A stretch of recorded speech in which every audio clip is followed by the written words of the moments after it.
Over 500,000 people have died in Syria in the last decade alone. For the past 50 years, global superpowers like the US, Russia, Iran, Israel, Saudi Arabia, and even NATO have poured billions into this land, not for peace, but to dominate it.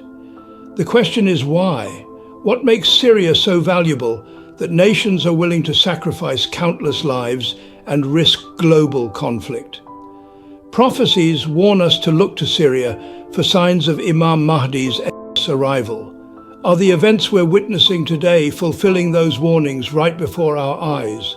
For centuries, Islamic scholars and texts have pointed to Syria as the epicenter of critical events in the end times. Today, I'm going to connect the dots. Let me share something incredible. This video is the result of 20 hours of collaboration with advanced AI technology, sifting through 2,000 years of historical data, religious prophecies, and political events. AI helped us connect the dots and compress this complex topic into a short video, making it easy for you to understand. If you find value in this kind of deep research, why not support the community? A like, a comment, or subscribing to this channel is a simple way to join a growing movement that uses AI to uncover hidden truths. Together, we can explore the stories that shape our world. And here's the thing, whether you believe in prophecies or not, the parallels between ancient warnings and modern realities are too precise to ignore. Let's start with the core prophecies that set the stage for Syria's role in the end times. The Prophet Muhammad and Imams from his lineage left behind detailed predictions. They spoke of Syria or Al-Sham as a key location in the events that would precede Imam Mahdi's emergence. Here's what's chilling. A hadith from Imam Ali states, "When you see a black banner rising from the east and turmoil in Syria, then expect the appearance of the Mahdi." Black banners dot eastern forces. Syria in turmoil. Does that sound familiar? Another hadith warns of the destruction of Damascus. Scholars interpret this as both physical destruction and moral decay, something many argue we're witnessing now. What's fascinating is the mention of a person referred to as al-Sufyani. This tyrant, according to the hadiths, will rise from Syria and spread corruption and violence before being defeated by Imam Mahdi. Think about this. Is Syria's modern state of chaos creating the conditions for such a figure to emerge? But here's where it gets even more unsettling. The hadiths speak of a conflict so massive it would draw the attention of the entire world. Is the global focus on Syria today part of this prophecy?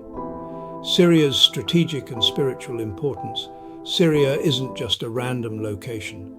Its significance runs far deeper than politics or borders. In Islamic tradition, Syria has always been considered sacred ground. It's the land of the prophets, the birthplace of civilizations, and the site of many miracles. Historically, it was known as the heart of Bilad al-Sham, a region so pivotal that even the Prophet Muhammad called it Allah's chosen land. So why is this important now? Because sacred lands, in almost every religious tradition, are often where humanity's greatest tests and turning points occur. Take Damascus, for example. Not only is it prophesied to be a site of destruction, but it's also where Prophet Isa, Jesus, is said to descend during the final days to unite humanity. Here's the question. Is it possible that Syria's current turmoil is a prelude to these divine events? Let's not forget the role of Dajjal, or the Antichrist, who is also prophesied to appear during the end times. Some scholars suggest that the global chaos we're seeing, with Syria as a focal point, is setting the stage for his emergence. Why do nations like the US and Russia pour so much into Syria's conflict? It's not just about power, it's about control. The US wants Syria to counter Iran's growing influence and secure Israel's borders. Russia, on the other hand, sees Syria as its gateway to the Mediterranean and a bulwark against NATO expansion. Iran supports Syria's government to maintain its Shia crescent, stretching from Tehran to Beirut, while Saudi Arabia backs opposition forces to weaken Iran's hold.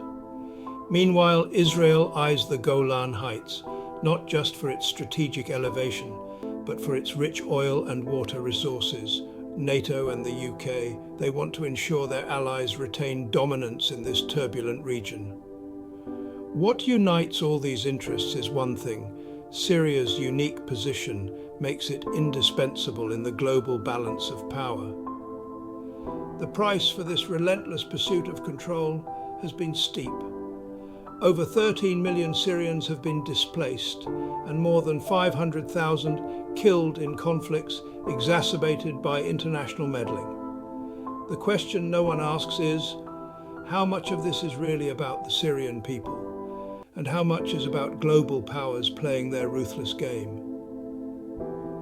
What's even more unsettling is how this chaos aligns with Islamic prophecies.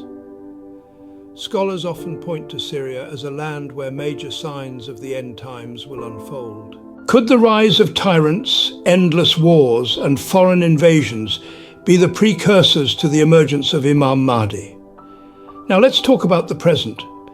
Syria has been in a state of war for over a decade, millions displaced, entire cities turned to rubble, a humanitarian crisis on a scale the modern world has rarely seen. But here's the real question: why Syria?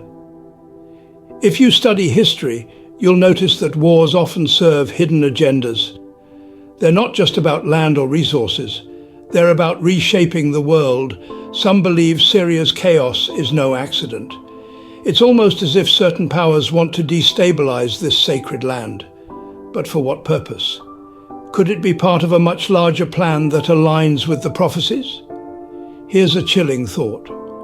What if the events in Syria are the trigger that leads to a global conflict, one so devastating it fulfills the hadith of widespread war before Imam Mahdi's reappearance?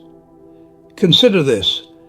The war in Syria has already involved nations like the US, Russia, Turkey, and Iran. It's not just a local conflict, it's global, and the stakes, they couldn't be higher. Now here's my challenge to you. Share this message. Talk about Syria's role in the reappearance of Imam Mahdi with your family and friends.